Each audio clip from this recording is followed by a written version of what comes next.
जवान को पीटते हुए ये कोई गुंडे नहीं है। भाजपा की नजर में ये लोग भक्त हैं, भगवान शिव के भक्त। ये जो मारपीट हो रही है ये भी भक्ति ही है भाजपा की नजर में।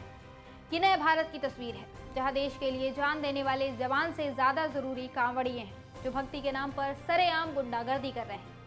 ये वीडियो यूपी की है। यहाँ मिर्जापुर रेलवे स्टेशन पर कांवड़ियों और जवान के बीच किसी बात को लेकर विवाद हुआ, जिसके बाद कांवड़ियों ने जवान को लात घूंसों से पीटा। ये घटना तब सामने आई है जब एक दिन पहले ही यूपी के मुख्यमंत्री योगी आदित्यनाथ ने कांवड़ियों का खुला समर्थन किया था। 18 जुलाई को सीएम योगी ने कहा था कि कांवड़ यात्रा चल रही है। श्रमिक वर्ग से लेकर उच्च वर्ग तक हर व्यक्ति इस अभियान से जुड़ा है। ये एकता का अद्भुत प्रदर्शन है। इसमें जाति, क्षेत्र, वर्ग, धर्म या समुदाय का कोई भेदभाव नहीं है। इसके आगे योगी ने जो कहा वो और ज्यादा जरूरी है। आगे वो कहते हैं, लेकिन मीडिया ट्रायल होता है, बदनाम किया जाता है, खूब उसके बारे में लिखा जाता है, उन्हें उपद्रवी और आतंकवादी तक बोलने का दुस्साहस होता है। मीडिया ट्रायल होता है, बदनाम किया जाता है, खूब उसके बारे में लिखा जाता है, उन्हें उपद्रवी और आतंकवादी तक बोलने का दुस्साहस होता है। यहाँ योगी ने खुले तौर पर सारा दोष मीडिया पर मढ़ दिया है। एक बार भी ये नहीं कहा कि कांवड़ियों को भी थोड़ा सोच समझकर कुछ करना चाहिए। हर जगह मारपीट और हिंसा करना कहीं से भी सही नहीं है।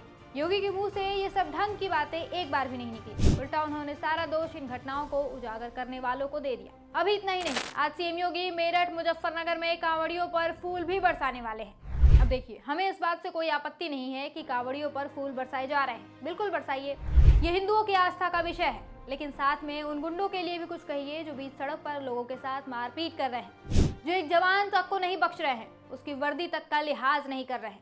उनके लिए भी तो कुछ दिशा निर्देश जारी होने चाहिए, उनके लिए भी तो कुछ नियम बनाए जाने चाहिए। धर्म और आस्था के नाम पर यह सरासर गुंडागर्दी को बढ़ावा दे रहा है। यूपी की पुलिस भी हाथ पर हाथ धरे बैठी है क्योंकि इनके लिए ऊपर से आदेश आए हैं। पुलिस वाले कांवड़ियों की सेवा करते हुए वीडियोस बनवा रहे हैं, रीलें बन रही हैं और इन्हीं सब से इन भक्तों के भेष में जो गुंडे घूम रहे हैं उनका मनोबल बढ़ रहा है। उन्हें पता है कि उनका कोई कुछ बिगाड़ नहीं पाएगा क्योंकि सत्ता पक्ष में बैठे लोग उनके साथ खड़े हैं, उनकी हर हरकत को नजरअंदाज कर रहे हैं।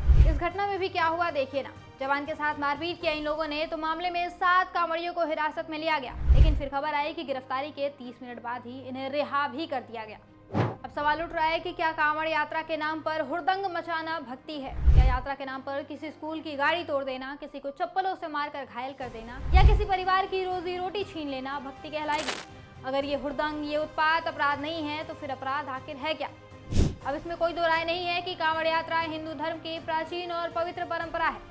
सदियों से ये परंपरा चली आ रही है। लेकिन अब याद करिए, आज से 10 से 15 साल पहले क्या आप ऐसी खबरें सुनते थे जहाँ कांवड़ियों ने कोई उत्पात मचाया हो? कभी सुना कि कांवड़ियों ने मारपीट कर ली? नहीं।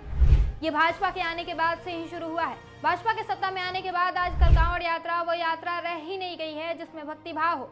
आजकल तो कांवड़ यात्रा के नाम पर अधिकांश हुड़दंग हो रहा है, दंगा फसाद फैलाया जा रहा है और भाजपा के नेता और मुख्यमंत्री इनका बचाव कर रहे हैं ताकि उनका वोट बैंक बरकरार रहे। लेकिन यही बीजेपी जो दूसरों के बच्चों को इस तरह के हुड़दंग करने पर बढ़ावा दे रही है, उसी के नेता अपने बच्चों को इससे दूर रख रहे हैं। कभी सुना है आपने किसी बीजेपी के नेता ने कांवड़ यात्रा में भाग लिया हो? अगर नहीं तो क्यों? सवाल करिए।